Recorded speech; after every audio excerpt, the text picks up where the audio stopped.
दोस्तों, मैं शिवमन सोलंकी अपने YouTube channel law testing plus में आपका स्वागत करता हूं। आज मैं पुनः आपको एक नए विषय की ओर ले जाने के और आया हूं। आज का विषय है कोर्ट फीस एक्ट 1870। न्यायालय में जब भी आप मुकदमा फाइल करते हैं तो आपको इस एक्ट की अत्यंत आवश्यकता पड़ती है, क्योंकि कोर्ट फीस के निर्धारण के बगैर न्यायालय कोई वाद या कोई प्रार्थना पत्र या कोई सूट या अपील स्वीकार नहीं करता। तो कोर्ट फीस के निर्धारण के लिए कोर्ट फीस एक्ट 1870 का निर्माण किया गया है। आज मैं आपको इसके एक एक सेक्शन पर डिटेल पे चर्चा करूंगा। इससे पहले कि मैं आपको कोर्ट फीस एक्ट 1870 की ओर ले जाऊं, मैं इसकी बेयर स्कीम के ऊपर बताना चाहूँगा। इसकी बेयर स्कीम की अगर देखा जाए तो इसको 6 चैप्टर में बांटा गया है और 36 सेक्शन इसमें है और इसमें 3 शेड्यूल इसमें जोड़े गए हैं। इसका शेड्यूल 1 जो है एड वैलोरम कोर्ट फीस की बात करता है और शेड्यूल 2 फिक्स कोर्ट फीस की बात करता है और शेड्यूल 3 जो फॉर्म इसमें दिए गए हैं उससे संबंधित उसके लिए बात करता है। तो पहला इसका चैप्टर है प्रीलिमिनरी से रिलेटेड है, जो सेक्शन 1 से लेकर 2 तक का दिया गया है। दूसरा chapter fees in the high court in the court of small causes at presidency town, जो कि सेक्शन 3 से 4 तक का दिया गया है। इसका तीसरा chapter fees in other court and in public officers, जो कि सेक्शन 6 से लेकर सेक्शन 19 तक दिया गया है। इसके बाद सेक्शन 3A जोड़ा गया है, जो प्रोबेट लेटर और of administration and certificate of administration की बात करता है। Chapter 4 power to make rule की बात करता है। Chapter 5 mode of levying fees की बात करता है, जो कि 24A से लेकर 30A तक है। चैप्टर 6 मिसलेनियस की बात करता है, जो कि 31 से लेकर 36 है। तो आइए इसके एक एक सेक्शन की ओर चलते हैं। तो पहला इसका जो सेक्शन है वो संक्षिप्त नाम और विस्तार और प्रारंभ की बात करता है।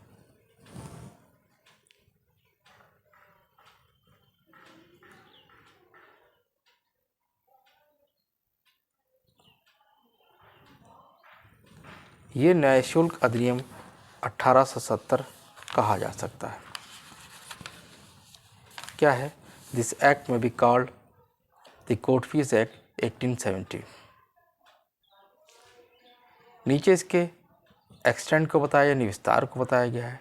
एक extend the whole of India except the territories which immediately before 1 November 1950 were comprise in part B of state. वर्तमान में पार्ट बी ऑफ स्टेट समाप्त हो गया है, इसलिए अब ये पूरे भारत में कोर्ट फीस एक्ट 1870 लागू होता है। अब इसके डेट ऑफ इन्फोर्समेंट की बात है। ये डेट ऑफ इन्फोर्समेंट इसका कब हुआ था? ये 1 अप्रैल 1870 को हुआ था और इसका एक्ट नंबर है 7। इसी के नीचे 1A दिया गया है, जो कि डेफिनेशन से संबंधित है, यानी कि समुचित सरकार की डेफिनेशन की बात हुई है। इस एक्ट में जगह जगह जहाँ पर भी सरकार की बात आएगी वहाँ पर समुचित सरकारी वर्ड इस्तेमाल किया गया है। स्टेट गवर्नमेंट या सेंट्रल गवर्नमेंट वर्ड इस्तेमाल नहीं किया गया। अब से समुचित सरकार क्या है, इसकी डेफिनेशन को पढ़ के समझने का प्रयास करते हैं। Definition of appropriate government in this act, the appropriate government means in relation to fees और stamp relating to document presenting to be presented or to be presented before any officer serving under the central government, the government in relation to any other fees or stamp, the state government। क्या कह रहा है? इस अधिनियम में समुचित सरकार से केंद्रीय सरकार के अधीन सेवा करने वाले किसी अधिकारी के समक्ष पेश की गई या पेश की जाने वाली दस्तावेज संबंधी शुल्क या स्टैम्प के संबंध में केंद्रीय सरकार और अन्य शुल्क के संबंध में राज्य सरकार अभिप्रेत है। क्या मतलब हुआ? यदि कोई दस्तावेज आप केंद्र सरकार के सामने प्रस्तुत कर रहे हैं तो वहाँ पर एप्रोप्रिएट गवर्नमेंट का मतलब केंद्र सरकार होगा, और यदि वो राज्य सरकार के सामने किसी अधिकारी के सामने पेश कर रहे हैं तो वहाँ पर एप्रोप्रिएट गवर्नमेंट का मतलब राज्य सरकार होगा। सेक्शन 2 इसकी डेफिनेशन क्लॉज से रिलेटेड है। सेक्शन 2 में डेफिनेशन क्लॉज में 4 डेफिनेशन दी गई हैं। अपील की हैं, कलेक्टर की हैं, रेवेन्यू की हैं और सूट की हैं। अपील में क्या सम्मिलित है? Appeal include cross objection. Appeal में क्रॉस ऑब्जेक्शन को इंक्लूड किया गया है। प्रीवियसी टाइप का क्वेश्चन आता है कि appeal what include in the manner of court fees act 1872, तो हम वहाँ पर कह सकते हैं कि appeal include cross objection. Number 2, collector. Collector include any officer not below the rank of the deputy collector, appointment by the collector with the previous sanction of the chief controlling revenue authority to perform the function of a collector under this act. Collector से अभिप्रेत ऐसा अधिकारी है जिसकी नियुक्ति collector द्वारा की गई हो और वह उप कलेक्टर से कम का पद का ना हो, जिससे इस अधिनियम के अंतर्गत मुख्य नियंत्रण राजस्व अधिकारी से कलेक्टर से कार्य करने की पूर्व अनुमति प्राप्त कर ली हो। क्या मतलब हुआ यहाँ पर? कलेक्टर से ऐसा अधिकारी अभिप्रेत है जिसमें उप कलेक्टर का पद भी शामिल है और इस अधिनियम के अंतर्गत मुख्य नियंत्रण राजस्व अधिकारी से कलेक्टर से कार्य करने की पूर्व अनुमति प्राप्त की गई है।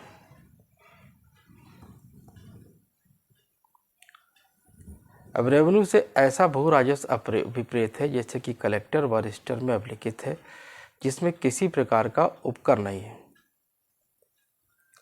Revenue means land revenue as recorded in the collector register and does not include cesses of any kind, cesses of any kind. Revenue में से क्या मतलब हुआ? रेवेन्यू से ऐसा भू राजस्व अभिप्रेत है जैसे कलेक्टर के रजिस्टर में अभिलिखित है और इसमें किसी प्रकार का उपकर शामिल नहीं है। सूट वाद में डिग्री में प्रथम और द्वितीय अपील और लेटर पिटीशन भी शामिल है। सूट इंक्लूड फर्स्ट और सेकंड अपील और suit also a letter patent appeal include है। तो सूट में क्या क्या इंक्लूड है? सूट में फर्स्ट और सेकंड अपील इंक्लूड की गई है और लेटर पेटेंट अपील भी इंक्लूड की गई है। अब इसके चैप्टर 2 की ओर चलते हैं। चैप्टर 2 इसका बताता है कि levy of fees in high court और the original side on their original side. क्या कह रहा है? The fees payable for the time being to the clerk and officer other than sheriff and attorney of high court other than दोस्त केरला और Mysore and Rajasthan. वे शुल्क जो केरल, मैसूर, राजस्थान के उच्च न्यायालयों से भिन्न, उच्च न्यायालय के लिपिक, शहरी और अटॉर्नियों से भिन्न अधिकारियों के द्वारा संदेह।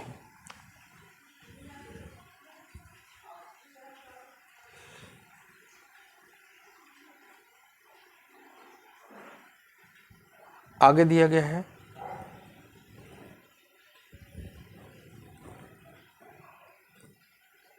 levy of fees in presidency small town small cause court and the fees at the time being chargeable in the court of a small court in presidency their salary of officer shall be collected in manner hereinafter appearing। प्रेसिडेंटी लघु वाद्य में शुल्क का उद्ग्रहण वे शुल्क प्रेसिडेंटी लघु वाद्य न्यायालय विभिन्न कार्यों में तत्समय व्यवहार है, इसके पश्चात बताई गई रीत से उद्ग्रहित किए जाएंगे। तो सेक्शन 3 क्या कह रहा है? सेक्शन 3 सिर्फ ये बात कह रहा है कि अगर हाई कोर्ट में कोई फीस प्रभार है, यानी कि प्रभार की है, या फिर स्मॉल कॉज कोर्ट में कोई फीस प्रभार है, तो वो आगे जो बताई गई रीति है, यानी सेक्शन में जो इस एक्ट में आगे जो बताई गई रीति है उसी के अनुसार इसको लिया जाएगा, संग्रहित की जाएगी। अब इसके सेक्शन 4 की ओर चलते हैं। Section 4 fees on document filed extra in high court in their ordinary or extraordinary jurisdiction. No document of any of the kind specified in the first or second schedule to this act NS are chargeable with fees shall be filed exhibited or recorded in or shall be received or furnished by the High Court or jurisdiction of the Allahabad or extraordinary original civil jurisdiction or in exercise of its ordinary or extraordinary original criminal jurisdiction। इस अधिनियम से उपाबद्ध प्रथम या द्वितीय अनुसूची में शुल्क के प्रभार के रूप में विनिर्दिष्ट शुल्कों में किसी भी किस्म का कोई दस्तावेज उच्च न्यायालय या इलाहाबाद में या उसके समकक्ष किसी असाधारण या आरंभिक सिविल अधिकारिता के प्रयोग में या उसकी असाधारण या आरंभिक दंडिक अधिकारिता के प्रयोग में या उसकी अपीलीय अधिकारिता में उक्त न्यायालय या एक से अधिक न्यायाधीशों या खंड न्यायालय में उन नियमों से न्यायालयों की साधारण आपराधिक आरंभिक अधिकारिता के प्रयोग में पारित निर्णय से भिन्न है, अपील के बारे में अधिकारिता के प्रयोग में या उसके अधीक्षण में उच्च न्यायालय की अपील के बारे में अधिकारिता के प्रयोग में या निर्देश या पुनरीक्षण न्यायालय के रूप में निर्देश या पुनरीक्षण न्यायालय में अधिकारिता के रूप में रिट इत्यादि जारी करने की अधिकारिता के प्रयोग में इसके अधीन निर्देश आदेश या रिट जारी करने की अधिकारिता है। किसी अन्य अधिकारिता के प्रयोग में या किसी अन्य मामले में अधिकारिता के प्रयोग में आने वाले ऐसे न्यायालय में फाइल अधिकारिता या न्यायालय द्वारा प्राप्त की जा सकती है जो उसके दस्तावेज के बारे में उक्त अनुसूचियों में एक से एक दस्तावेज के लिए उचित शुल्क या उपदरित शुल्क अन्यून शुल्क संदत्त न कर दिए गए। स्पष्टीकरण, जहां अनुसूची में विहित शुल्क के धनराशि 25 नए पैसे से कम या 25 नए से अधिक है किंतु 50 नए पैसे से कम, 50 नए पैसे से अधिक किंतु 75 पैसे और 75 नए पैसे से अधिक किंतु 1 रुपये से कम को कोई भाग वह समुचित शुल्क 1 रुपये के चौथाई के ठीक उच्चतर पूर्णांकित की गई धनराशि जैसा उसके पश्चात उक्त अनुसूची में दी गई हो। तो अगर इसके fees in document filed in the high court in the ordinary और एक्स्ट्रा ऑर्डिनरी जुरिडिक्शन की बात की अगर की जाए तो यहाँ पर चाहे वो रेफरेंस रिवीजन की बात हो या अपीलेट जुरिडिक्शन की बात हो या अगर वो रिट फाइल कर रहा है या किसी अन्य जुरिडिक्शन में हाई कोर्ट के सामने कोई डॉक्यूमेंट या रिट कोई फाइल की जा रही है तो वो बगैर कोर्ट फीस के फाइल नहीं की जाएगी। सेक्शन 4 सिर्फ इतनी सी बात कहता है और कोर्ट फीस का निर्धारण कहाँ से होगा, वो शेड्यूल 1 और शेड्यूल 2 से होगा। तो ये आपने देखा सेक्शन 4 की बात है। अब मैं सेक्शन 5 की बात करता हूँ। Procedure in case of difference as to necessity और amount of fees when any difference arises between the officer whose duty it is to see that any fees is paid under this chapter and any suit or attorney as to necessity of paying a fees or the amount thereof, the question shall, when the difference arises to any of the said High Court, be referred to the taxing officer whose decision thereupon shall be final, as such when the question is opinion of the general importance in which he shall be referred to the final decision of the Chief Justice of the High Court or such as the High Court as the Chief Justice opine either generally or especially in this behalf. When any such difference arises in any of the said court or small causes, the question shall be referred to the clerk of the court whose decision shall be final, as such where the question is the opinion of the general importance, in which case he shall be referred to the final decision of first judge of the such court. The Chief Justice shall be declared who shall be taxing officer with the meaning of the first paragraph of this section. Section 5 में बताया गया है कि शुल्क की आवश्यकता या रकम की बाबत मतभेद होने की दिशा में जब उन अधिकारियों को जिनका कर्तव्य देखना है जिसके अध्याय के अधीन कोई शुल्क दी जाए और किसी वादकर्ता या अटॉर्नी के माध्यम से शुल्क के संदाय की आवश्यकता या उसकी रकम के बाबत कोई मतभेद पैदा होता है और यदि मतभेद उच्च न्यायालय में से किसी में पैदा होता है तो वह प्रश्न विनिर्धारक अधिकारी को निर्देशित किया जाएगा जिसमें विनिश्चय तब के सिवाय अंतिम हो जब उसकी राय में सार्वजनिक महत्व का है, जिस दशा में वो उच्च न्यायालय के मुख्य न्यायमूर्ति या उच्च न्यायालय के ऐसे न्यायाधीश जिसे मुख्य न्यायमूर्ति साधारण या विशेष नियुक्ति करेगा और अंतिम विनिश्चय के लिए निर्दिष्ट होगा। पहले इतनी सी बात आपको समझ लेते हैं। यहाँ पर ये कह रहा है कि अगर हाई कोर्ट में कोई फीस, कोई सूट दाखिल होता है या कोई पिटीशन दाखिल होती है और उसमें फ़ीस की डिफिशेंसी के ऊपर कोई विवाद उत्पन्न होता है, तो उस कंडीशन में उस विवाद को कौन तय करेगा? तो उस कंडीशन में टैक्सिंग ऑफिसर जो होगा वो उस विवाद को हल करेगा। लेकिन यदि वो सूट में जो फीस है वो जनरल इम्पोर्टेंस की है, तो उस कंडीशन में chief justice of high court उस विवाद को सॉल्व करेगा, या फिर चीफ जस्टिस हाई कोर्ट के द्वारा किसी अन्य जज को यदि अपॉइंट किया गया है तो वो इस विवाद को सॉल्व करेगा। आगे बताया गया है, यदि कोई ऐसा मतभेद उक्त लघुवध न्यायालय में किसी पैदा होता है तो वह प्रश्न न्यायालय अधीक्षक को निर्देशित किया जाएगा, जिसमें उस निश्चय को तब के सिवाय अंतिम होगा जबकि वह प्रश्न उसकी राय में सार्वजनिक महत्व का है, जिस दशा में वो उच्च न्यायालय के मुख्य न्यायमूर्ति या उच्च न्यायालय के ऐसे न्यायाधीश जिसे मुख्य न्यायमूर्ति साधारण या विशेषता इस निमित्त करते का अंतिम निश्चय के लिए निर्देशित करेगा। और यदि ऐसा कोई मतभेद उक्त लघु न्यायालय में से किसी एक में पैदा होता है तो वह प्रश्न न्यायालय अधीक्षक को निर्देशित किया जाएगा और जिसका उस निश्चय पर तब के सिवाय अंतिम होगा जबकि प्रश्न की राय में सार्वजनिक महत्व का है, और वह ऐसे न्यायाधीश के प्रथम न्यायाधीश के अंतिम निश्चय के निर्देश होगा। मुख्य न्यायाधीश ये घोषित करेगा कौन इस धारा में पहला पैरा के अंतर्गत विनिर्धारक अधिकारी होगा।